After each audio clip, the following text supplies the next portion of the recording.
नमस्कार दोस्तों, आज की इस वीडियो में हम देखेंगे 15 बहुविकल्पी क्वेश्चन के 3 आंकिक प्रश्न को देखेंगे और 2 संबंध में और 4 परिभाषा देखेंगे। तो यदि आप इस वीडियो को लास्ट तक देखेंगे भाई, बहुत वीडियो महत्वपूर्ण है क्योंकि इसमें जो भी चीज़ देखेंगे मोस्ट इंपॉर्टेंट देखेंगे, क्योंकि अब समय नहीं है कि इधर उधर चीज़ें देखें, अब वही चीज़ें जो इंपॉर्टेंट है।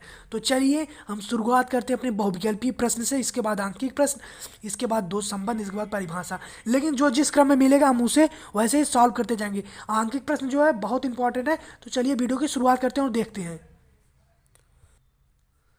तो देखिए क्या है, पहला क्वेश्चन जो है 1/4πε0 का मान कितना होता है और इसका बीमा बताना, इसका मात्रक भी हमें बताना है कि इसका बीमा और मात्रक क्या होता है। तो हम जानते हैं कि 1/4πε0 का मान कितना होता है, 9×10⁹ newton metre square upon coulomb square. तो यही इसका हो जाएगा राइट आंसर, पहला तो इसका राइट आंसर है। और एक चीज़, इस क्वेश्चन को जब आप पढ़ेंगे तो इसमें इसका मात्रक आप जरूर याद कर लीजिएगा, क्योंकि इसका मात्रक जरूर, इसके मात्रक से ही आप पता लगा सकते हैं, न्यूटन मीटर स्क्वायर अपान में coulomb square, newton metre square upon में कूलम स्क्वायर। तो देखिए यहाँ पे 2 मात्रक है, लेकिन इस पूरे को आप देखिए यहाँ पे याद हो जाएगा, करना पड़ेगा। मतलब इसका भी मात्रक वही दिया है, मात्रक देखिए इसका चेंज, इसका, लेकिन इन दोनों का समान है। तो आप इससे पूरा याद करिए कि 9×10⁹ न्यूटन मीटर अपान में कूलम स्क्वायर। ठीक है, तो यही इसका मान होता है। अब देखिए इसका बीमा क्या होता है, बीमा किसका पूछा है, मतलब अब साइलेंट जीरो जो है इसका बीमा बताना है क्या होता है। तो इसका जो बीमा होगा वो m इनवर्स होता है L-3 T4 A⁴ ये कैसे होता है, तो मैं आपको एक फार्मूला बता दे रहा हूँ, और जो उनका नियम होता है, और मतलब कूलम का, कि F इक्वल टू क्या होता है, F इक्वल टू होता है 1/4πε0 इंटू में Q1 Q2 अपान में क्या है, अपान मार स्क्वायर। तो इसमें क्या हमें याद करना है, इसका मात्रक ना। तो इसका देखिए क्या है, Q1 Q2 ऐसे ही रहेगा और आर स्क्वायर भी ऐसे ही रहेगा, 4 पाई भी ऐसे ही रहेगा। अब साइलेंट इधर चलाएगा, एफ इधर चलाएगा, जैसे ये अब साइलेंट इस साइड और एफ इसके स्थान पर आ जाएगा। 4 पाई यहाँ लिखने कोई मतलब नहीं, क्योंकि हम मात्रक निकाल रहे हैं, मान नहीं निकाल रहे हैं। तो देखिए मात्रक क्या हो जाएगा, इसका होता है कूलम, इसका भी होता है कूलम। तो कूलम कूलम क्या हो जाएगा, कूलम स्क्वायर, इसका क्या हो जाएगा, इसका होता है एफ का मात्रक क्या, न्यूटन, और इसका मात्रक क्या है, मीटर स्क्वायर। तो जो अब साइलेंट जीरो का मतलब मात्रक होता है वो क्या होता है, कूलम स्क्वायर अपान में न्यूटन मीटर स्क्वायर। यहाँ पे देखिए मतलब अब साइलेंट है ना, और देखिए यहाँ यही अब साइलेंट 1 अपान में है, तो इसीलिए इसका मात्रक जब 1 अपान में करेंगे तो न्यूटन मीटर स्क्वायर ऊपर चला जाएगा और कूलम बचेगा। तो आप समझ गए होंगे। और जो इसका ए वाला फार्मूला होता है क्या, ये देखिए इस वाले फार्मूला, जो ए वाला फार्मूला होता है, इसी फार्मूले से मात्रक ज्ञात किया जाता है और इसी फार्मूले से बीमा। तो यहाँ इसमें जब आप मान रख देंगे तो आपको बीमा प्राप्त हो जाएगा। अब चलिए नेक्स्ट क्वेश्चन पे चलते हैं। नेक्स्ट क्वेश्चन देखिए हमारा क्या है, कि जो विद्युत क्षेत्र है, विद्युत क्षेत्र की तीव्रता जिसे हम ई से व्यक्त करते हैं, इसका मात्रक क्या होता है। तो हम जानते हैं विद्युत क्षेत्र की तीव्रता ई बराबर क्या होता है, ई बराबर होता है F upon Q not. F का मात्रक क्या होता है, न्यूटन, और इसका मात्रक क्या होता है, क्यू का मात्रक कूलम। तो न्यूटन अपान में कूलम। तो देखिए न्यूटन अपान कूलम पहला है, यही है सही आपका राइट आंसर पहला। ठीक है, अब देखिए इसका बीमा कैसे निकालेंगे। तो बीमा देखिए यहाँ पे क्या हो जाएगा, L-T-2, और इसका होता है AT, इसका 80 ऊपर ले जाइए, आपको जो मिलेगा वही प्राप्त। विद्युत फ्लक्स, इसका मात्रक क्या है। तो देखिए विद्युत फ्लक्स फाई बराबर क्या होता है, विद्युत फ्लक्स को हम फाई से व्यक्त करते हैं ना, फाई बराबर क्या होता है, E D S cos theta. तो कॉस थीटा का लिखने का यहाँ कोई मतलब नहीं है, तो यहाँ लिखेंगे फाई बराबर ई यस, ये डी एस मतलब क्या है, यस मतलब सरफेस है, तो सरफेस लिख दिए। अब ई बराबर क्या होता है, ई बराबर अभी हम पढ़े एफ अपान क्यू नॉट होता है, यस बराबर यहाँ पे यस हो गया। और एक मिनट थोड़ा सा हम देखिए सही लिखें, थोड़ा सा हम तिरछा लिख रहे हैं। तो अब देखिए क्या है, तो देखिए एक मिनट, फाई ई बराबर क्या हुआ, फाई ई बराबर हो गया मतलब F upon Q not into में एस हो गया ना। अब देखिए इसका मात्रक क्या हो जाएगा, यहाँ से इसका मात्रक हो गया न्यूटन और इसका मात्रक हो गया मीटर स्क्वायर। इसका मतलब क्या होता है, मीटर, जो क्षेत्रफल होता है उसका मतलब क्या होता है, मीटर स्क्वायर। अब एक कूलम जाएगा ऊपर तो कूलम इनवर्स, तो newton metre square coulomb inverse. देखिए पहला ऑप्शन है, पहला में प्राप्त हो गया। कैसे प्राप्त हुआ हम आपको ये भी बताया, फाई इक्वल टू क्या होता है, ई डी एस, ई बराबर क्या होता है F upon Q not, S को जगह पे एस लिख दिए, इसके बाद ऊपर कर दिए, आ गया आंसर। और ई बराबर क्या होता है, ई बराबर होता है एफ अपान क्यू नॉट। इस जो विद्युत क्षेत्र की तीव्रता है ना, इसका मात्रक बहुत बार पूछा जाता है। तो चलिए हम आगे चलते हैं। क्या है विद्युत विभव, देखिए कितनी बार क्वेश्चन पूछा गया, 3 से 4 बार पूछा गया है।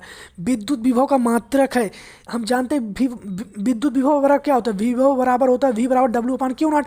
और डब्ल्यू क्या है, डब्ल्यू है हमारा मतलब वर्क, वर्क का क्या होता है, जूल होता है। और यहाँ पे क्या है, एक कुलाम आवेश चार्ज है, तो कुलाम का जो चार्ज होता है उसका मात्रक क्या होता है, कुलाम। तो यहाँ पे क्या हो गया, कुलाम।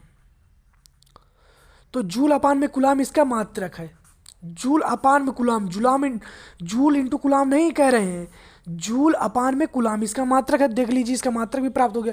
विद्युत विभव का मात्रक नहीं है। अब देखिए वी बराबर हम क्या बताए हैं आपको, वी बराबर हम आपको बताए हैं वी बराबर डब्ल्यू अपान क्यू नॉट बताएं।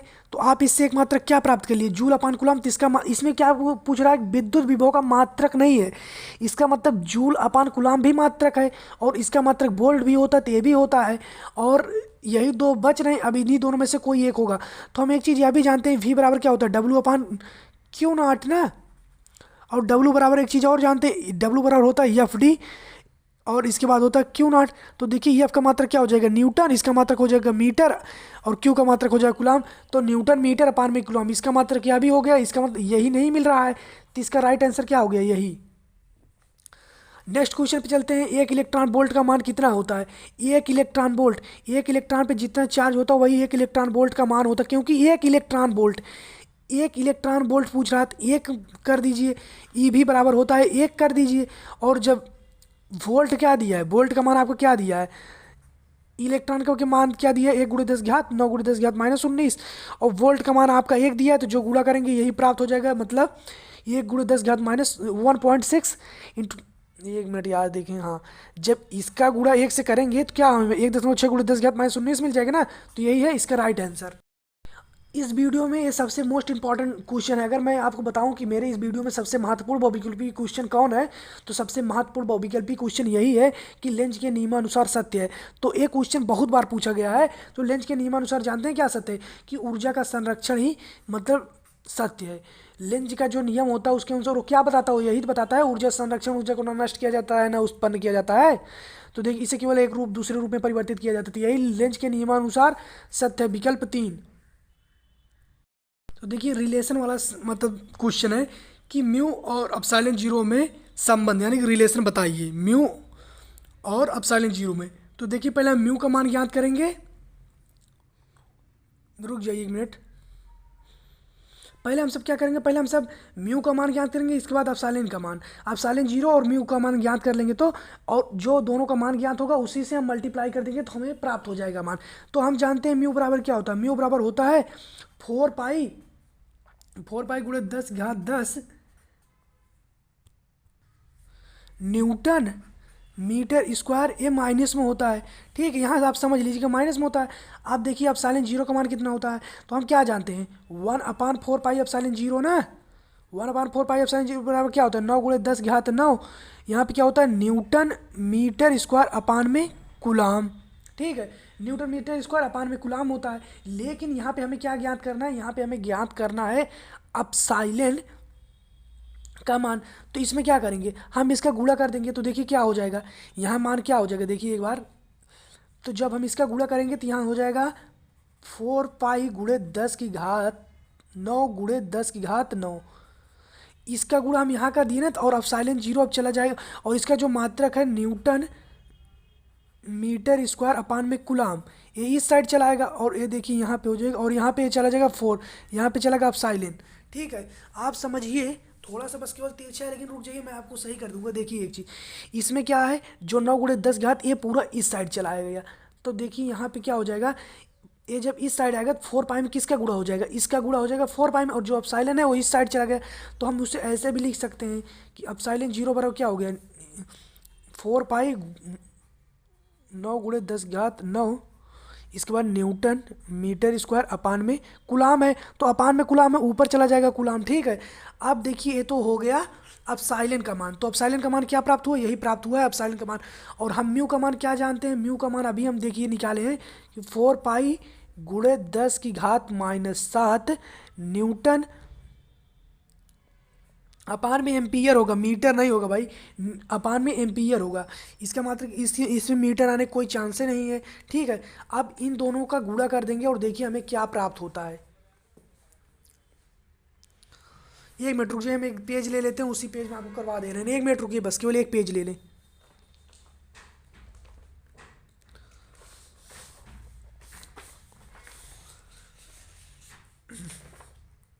तो यदि यार वीडियो अच्छा लगे तो बस केवल एक चीज़ कह रहा हूँ, कमेंट करके बता देना, या केवल कमेंट करने के लिए कह रहे हैं बस।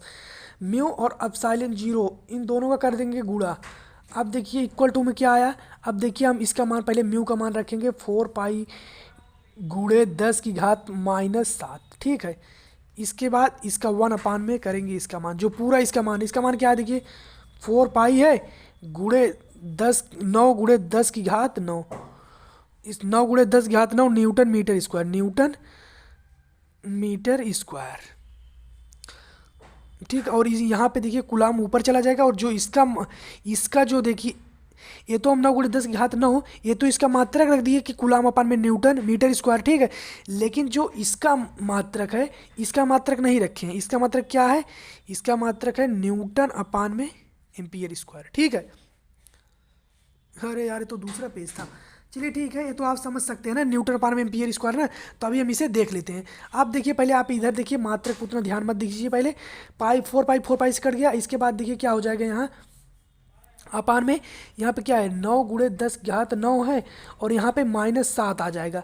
-7 जब आएगा तो नीचे आएगा तो +7 हो जाएगा, 10 घात +7। यहाँ पे क्या हो गया, 1 अपान में 9 गुणे 10 की घात 16। 9 गुणे 10 घात 16 को हम क्या लिख सकते हैं, ऐसे नहीं लिख सकते, 3 गुणे 10 घात 9, 3 गुणे 10 की घात 8, 3 गुणे 10 घात 8 रखेंगे तभी तो स्क्वायर होगा। 3 गुणे 10 घात 8 रखिए, इसको हम ऐसे लिख सकते हैं ना, 1/3 गुणे 10 की घात 8। और c बराबर क्या होता है, जो प्रकाश का चाल होता है, प्रकाश का चाल आप भी जानते हो कि c इक्वल टू क्या होता है, 3 गुणे 10 घात 8। अब जो 3 गुणे 10 घात 8 होता है, तो यहाँ देखिए क्या है, यहाँ म्यू अपान एप्सिलॉन 0 है, यही तो मान है, ये चीज़ यहाँ पे है। और देखिए यहाँ पे क्या है, c, ये इसके जगह पे हम जब ए लिखे तो इसका स्क्वायर हो जाएगा ना, क्योंकि देखिए जब इसका स्क्वायर करेंगे तभी तो हमें प्राप्त होगा। तो इसका स्क्वायर हम करेंगे 3 त्रिक करना हो जाएगा, और 10 की घात 8 है, और जब इसका करेंगे 2 से मल्टीप्लाई तो 16 हो जाएगा, यानी कि यही प्राप्त होगा। इसके जगह पे ए लिख सकते हैं, और इतना बराबर क्या होता है, इतना बराबर सी होता है, तो सी स्क्वायर हो गया। और जब हम सी को इस साइड ले जाएंगे तो यहाँ पे क्या हो जाएगा, रूट में 1 म्यू स्क्वायर एप्सिलॉन स्क्वायर, यही हो जाएगा। यानी कि सी इक्वल टू क्या हो जाएगा, सी इक्वल टू हो जाएगा 1 अपान में रूट में म्यू स्क्वायर एप्सिलॉन स्क्वायर। तो यही देखिए इसका हमें प्राप्त हो गया। नेक्स्ट क्वेश्चन पढ़े बिना बता दे रहे हैं कि धारा घनत्व और विद्युत धारा घनत्व और क्षेत्रफल में संबंध बताना है। तो धारा घनत्व में आई होता है और ए बराबर, यही धारा घनत्व और क्षेत्रफल में संबंध होता है। अब देखिए हम अपने अगले क्वेश्चन पे चलते हैं। अगला क्वेश्चन हमारा क्या है, तो देखिए म्यू अपान एप्सिलॉन का मान क्या होता है, अभी देखिए आपके सामने ही हमने निकाला क्या, म्यू इंटू एप्सिलॉन 0 का मान कितना होता है, 1 गुणे 10 3 1 गुणे 9 गुणे म्यू 0 इंटू एप्सिलॉन 0 का मान कितना होता है, इक्वल टू में 1/9 गुणे 10 की घात 16 होता है, 9 गुणे 10 की घात 16। और इसे हम ऐसे भी लिख सकते हैं 1 अपान में 3 गुणे 10 की घात 8, और अपान में सी अपान में इसका स्क्वायर कर देंगे, और इतना बराबर क्या होता है, सी स्क्वायर। तो यही तो प्राप्त था, और जब इस सी को इस साइड ले गए तो ए म्यूम हो गया, ए अब रूट में हो गया था। तो इसका मान जो होता है, इसका मान तो यही होता है ना भाई, इसका मान तो यही होता है ना, तो इसका मान यही है, तो यहाँ पे यही सही है। आप समझ गए होंगे, मुझे इतना मालूम, आप सब तो इतना समझ ही रहे होंगे कि ये तो मान म्यू अपान एप्सिलॉन का मान कितना प्राप्त हुआ, म्यू अपान एप्सिलॉन का मान प्राप्त हुआ था 9 गुणे 10 की घात 16 प्राप्त हुआ था। यहाँ पे देखिए 16 नहीं लिखे थे, 6 लिख दिए थे। तो इसका मान जब जोड़े थे तो इसका मान क्या प्राप्त हुआ, 9 गुणे 10 की घात 16। और इस 9 गुणे 10 की घात की 16 को हम इस टाइप से भी लिख सकते हैं, तो इस तरफ से लिख दिया था। और इसका मान इतना का मान जो होता है सीक है, तो ये मान हो गया था सीक, और जब सी ऊपर ले गया तो ये रूट में हो गया था। बाकी इतना आप समझ सकते हैं, मुझे मालूम है। ठीक है, अब देखिए क्या हुआ कि अब देखिए इसमें इसका मान पूछ रहा है ना, इसका मान, तो देखिए इसका मान भी आप बता सकते हैं। अभी हमने आपको क्या बताया कि सी का मान पूछ रहा, मतलब यही होता है ना सी इसमें संबंध, और ये पूछ रहा है इसका मान। तो इसमें क्या कर सकते हैं, रूट में आप ले जा सकते हैं म्यू एप्सिलॉन इक्वल टू में 1 अपान सी हो जाएगा, क्योंकि जब ये चला जाएगा इसके स्थान पे, ये आ जाएगा इसके स्थान पे। अब देखिए क्या होता है, अब क्या होता है, ये देखिए गलत है, ठीक है, सी लिख दिए हम, और इसका मान क्या लिख दिए, इसका मान हम लिख दिए म्यू अपसाइलिन, ठीक है। 1/2 होता है इसका मान ना, रूट का मान 1/2। अब इस जब म्यू अपान अपसाइलिन ऊपर चला जाएगा, देखिए ये वाला जब ऊपर जाएगा तो क्या हो जाएगा, म्यू अपान ए रहेगा, और जब ये ऊपर जाएगा तो -1/2 हो जाएगा, और जब ये -1/2 हो जाएगा, जब यह ऊपर जाएगा तो -1/2 हो जाएगा, और यह हो जाएगा 1/c, और जब यह 1/c हो जाएगा, तो देखिए यही था, इसमें हमने क्या किया, इसको हम इसको इसकी पावर क्या हो जाएगी, 1/2 हो जाएगा, और जब हम इसको ऊपर ले जाएंगे तो -1/2 हो जाएगा ना, इसका -1/2 हो गया। और देखिए यहाँ पे c है, लेकिन c जैसे पहले था वैसे अब भी रहेगा, और c ही रहेगा ये, और इसका देखिए क्या है, म्यू अब साइलेन -1/2 है, और इतना बराबर सी, और सी बराबर हम क्या जानते हैं, 3 × 10⁸ तो यही इसका राइट आंसर हो जाएगा, 3 × 10⁸। मैं एक बार आपको फिर से बता दे रहा हूँ, आपने अभी पढ़ा है कि म्यू अब साइलेन 0 का मान कितना होता है, 1/c²। और जब हम c² को इस साइड लेके गए थे तो यहाँ पे क्या हो गया था कि म्यू 0 इंटू अपसाइलन 0, और जब c बराबर ज्ञात किए थे तो c बराबर क्या ज्ञात हुआ था, रूट में अपसाइलन 0 इंटू c², और इसे हम 1 में म्यू 0 इंटू अपसाइलन 0 1/2 के रूप में लिख सकते हैं। और जब इस इसको हम ऊपर ले जाएंगे तो क्या हो जाएगा, ये हो जाएगा म्यू 0 अपसाइलन 0 -1/2 हो जाएगा, और ये सी हो जाएगा, और सी का मान कितना है, 3 × 10⁸। तो आप समझ गए होंगे, मुझे मालूम है, लेकिन मुझे संतुष्टि नहीं मिली, तो इसलिए मैं दोबारा बता दिया, तो इसका मान यही हो गया। अब देखिए आगे चलते हैं, मोस्ट इंपॉर्टेंट न्यूमेरिकल, ये क्लास 10 वाले में अगर कोई होगा तो उसे भी बता देना भाई, ये तेरे लिए भी इंपॉर्टेंट है। तो देखिए इसका मान क्या है कि 60 अंश कोण वाले प्लास्टिक प्रिज्म का पीले प्रकाश के लिए आपतन कोण, आपतन मतलब आपतन कोण को क्या कहते हैं, म्यू या तो एन,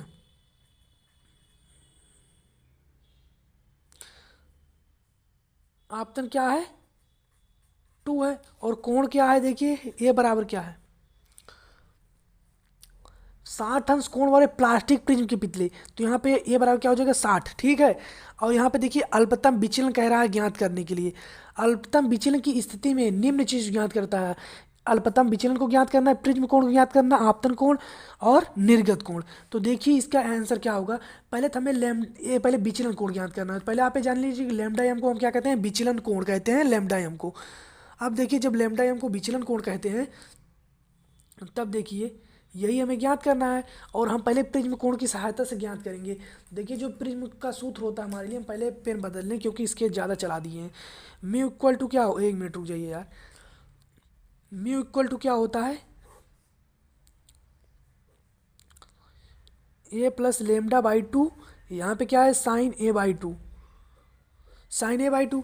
अब देखिए जो मान प्राप्त हुआ हम वही मान रख दिए, यहाँ पे देखिए √2 का मान प्राप्त हुआ, √2 रख दिए, इसके बाद देखिए sin a प्लस लेमडा तो ज्ञात ही करना a/2, और इसका मान प्राप्त है, हम इसका प्राप्त है लेकिन इसका नहीं प्राप्त है, तो इसलिए हम ये रखेंगे नहीं, बस जैसे है वैसे उतार देंगे, a+λ/m/2 हो गया, और a का मान प्राप्त है तो यहाँ a/2 हो जाएगा, तो sin 30 अंश हो जाएगा, और sin 30 अंश हो जाएगा, इसके बाद देखिए यहाँ पे इसका गुणा हो जाएगा, √2 हो जाएगा, sin 30 अंश हो जाएगा, sin 30 अंश हो जाएगा, यहाँ पे हो जाएगा sin a+λ/m/2, a+λ/m/2।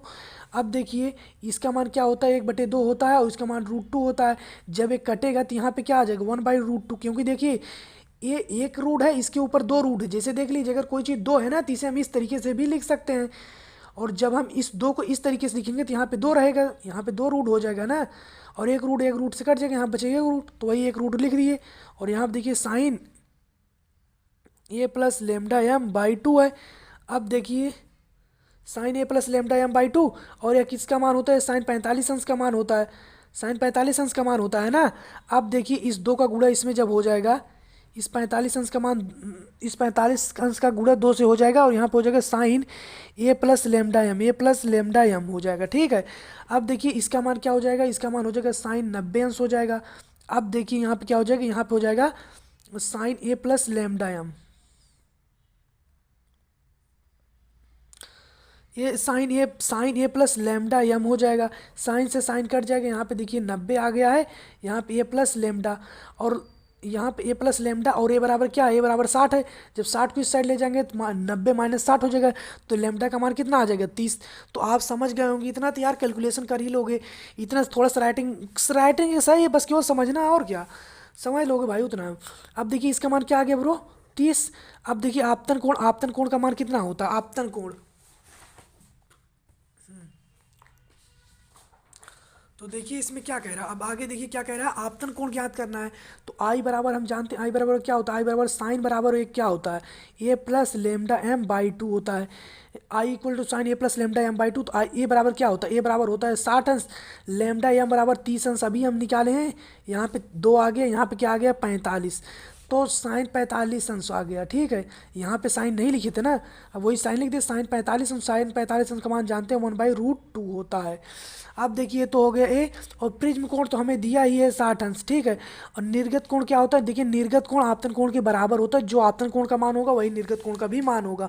चलिए हम अपने नेक्स्ट क्वेश्चन पे चलते हैं, मोस्ट इंपॉर्टेंट क्वेश्चन प्रिज्म से। प्रिज्म सूत्र क्या है, प्रतीक का नाम बताइए। तो अभी देखिए जो हमने बताया कि म्यू इक्वल टू क्या होता है, साइन आई अपान आर। पहले इसमें क्या होता है, देखिए साइन आई प्लस आर होता है, तो साइन आई बराबर क्या होता है, ए होता है, और आर बराबर क्या होता है, ए होता है। और फिर जो रखेंगे यही प्रिज्म का सूत्र होता है, और इसमें देखिए प्रतीकों को अभी बताना है। तो देखिए ए क्या होता है, ए अपवर्तनांक होता है, ए आप जानते हैं प्रिज्म कोण। लैम्डा क्या है, विचलन कोण, ये भी जान गए हैं, और इसमें तो और कुछ बचा ही नहीं अब। और देखिए आई बराबर क्या होता है, आई बराबर इतना होता है, जो साइन आई है ना, तो इस आई के मान की जगह पे क्या लिखा गया, इतना, इतना रखा गया। तो आई बराबर क्या है, lambda, lambda M plus A by two, R बराबर क्या, ए बाई टू।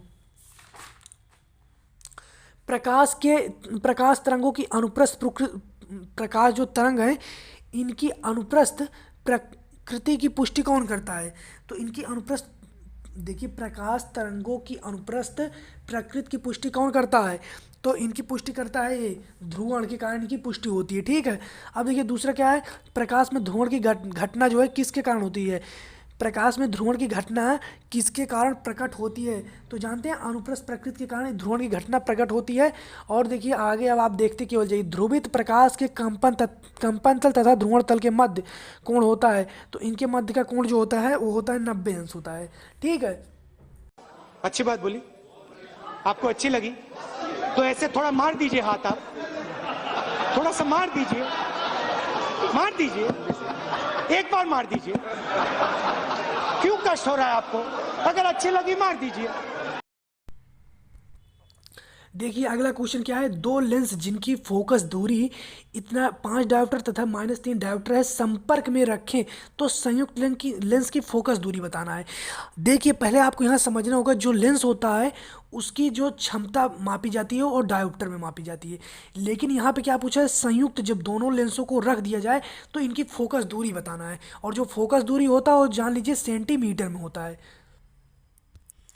और जो फोकस दूरी होता है, जिसे हम फोकस दूरी को किससे व्यक्त करते हैं, फोकस दूरी को एफ से व्यक्त करते हैं, तो इसका जो मतलब मान आता है वो ज़्यादा करके सेंटीमीटर में आता है। और लेकिन जो लेंस की क्षमता होता है उसे हम डायोप्टर डी से व्यक्त करते हैं, उसका मात्रक हमेशा आता है डायोप्टर में। ठीक है, डायोप्टर में यानी कि मीटर में कह सकते हैं। ठीक है, पेन खत्म हो गया, तो इसका मात्रक मीटर में आता है। लेकिन यहाँ पे देखिए दो लेंस दिए हैं जिनकी क्षमता क्या है, P1, पहला के क्या है 5 है, दूसरे के क्या है -3 है। और जब हम इन दोनों को जोड़ेंगे देखिए हमें क्या प्राप्त हो जाएगा, P1 फिर प्लस P2 बराबर आप जानते हैं 2 प्राप्त हो जाएगा। ठीक, अब जब यहाँ पे 2 प्राप्त हो जाएगा तो यानी कि जो हमें डायोप्टर में प्राप्त हुआ वो 2, लेकिन हमें बताना किस में, फोकस दूरी में। तो हम जानते हैं यदि डायोप्टर को फोकस दूरी में चेंज करना हो तो उसके लिए क्या फार्मूला रहता है, P इक्वल टू 1/f, और हमें फोकस दूरी बताना तो F इक्वल टू 1/p, और P बराबर क्या आया है 2। और जब इसको हम जब जिसे यहाँ पे देखिए डायोप्टर में और फोकस दूरी में है, और फोकस दूरी में ही मान प्राप्त करना है, तो यहाँ पे C हो जाता है, यानी कि तब इसका 50 सेंटीमीटर आ जाएगा। हमने क्या कहा, डायोप्टर का मतलब जान लीजिए मीटर होता है, डायोप्टर का मतलब क्या होता है मीटर। तो अब और यह होता है सेंटीमीटर में और यह होता है मीटर में, तो जब इसको सेंटीमीटर में कन्वर्ट करना पड़ेगा तो यहाँ 100 से मल्टीप्लाई होगा ना, तो वही से उस कर दिया, आपके पास आंसर आ गया। अब चलिए हम अगला क्वेश्चन देखते हैं। दिया गया किसी स्थान पर पृथ्वी के चुंबकीय क्षेत्र जिसे हम 20 व्यक्त करते हैं, चुंबकीय क्षेत्र के 36 घटक जिस ठीक है तथा ऊर्ध्वाधर घटक बराबर हैं, तब उस स्थान पर नति कोण कितना होगा। तो देखिए यहाँ पे हमें जो फार्मूला लगता है वो क्या लगता है, tan theta equal to h/v horizontal upon vertical, ऊर्ध्वाधर और क्षैतिज। तो इसका जो होता है एक कब होता है, जब यहाँ पे क्या कह रहा है, देखिए ये फार्मूला होता है, हम सब जानते हैं ऊर्ध्वाधर और मतलब ऊर्ध्वाधर क्षैतिज और ऊर्ध्वाधर के लिए यही फार्मूला होता है, इतना हम सबको मालूम है। यहाँ पे देखिए क्या है, किसी स्थान पर पृथ्वी के चुंबकीय क्षेत्र के क्षैतिज तथा ऊर्ध्वाधर घटक बराबर हैं, तो उस स्थान पर नति कोण कितना होगा। इसके लिए कौन सी कंडीशन बनती है आप खुद एक बार सोचिए। इस यच और वर्टिकल और हॉरिजेंटल एक कब बराबर होंगे, जब यहाँ इसका मान होगा 1। तो देखिए जब इसका मान tan 45 अंश का मान क्या होता है, tan 45 अंश का मान 1 होता है, और जब यहाँ पे 1 हो जाएगा तो h/v हो जाएगा, और जब v की गुणा इसमें कर देंगे तो v इक्वल टू h हो जाएगा कि नहीं। तो इसका मतलब क्या है, इसके लिए कोण क्या होना चाहिए, 45 अंश। तो आप इसको भी जान गए होंगे। तो भाई साहब वीडियो यदि अच्छा लगा हो तो मैं कुछ नहीं कह रहा हूँ, मैं केवल एक चीज़ कह रहा हूँ, कमेंट कर देना, और कमेंट तो कर ही सकते हो यार। ये वीडियो आपको कैसा लगा कैसा नहीं। मिलते हैं नेक्स्ट वीडियो, तब तक के लिए जय हिंद, वंदे मातरम। अच्छी बात बोली, आपको अच्छी लगी तो ऐसे थोड़ा मार दीजिए हाथ, आप थोड़ा सा मार दीजिए, एक बार मार दीजिए। क्यों कष्ट हो रहा है आपको, अगर अच्छी लगी मार दीजिए।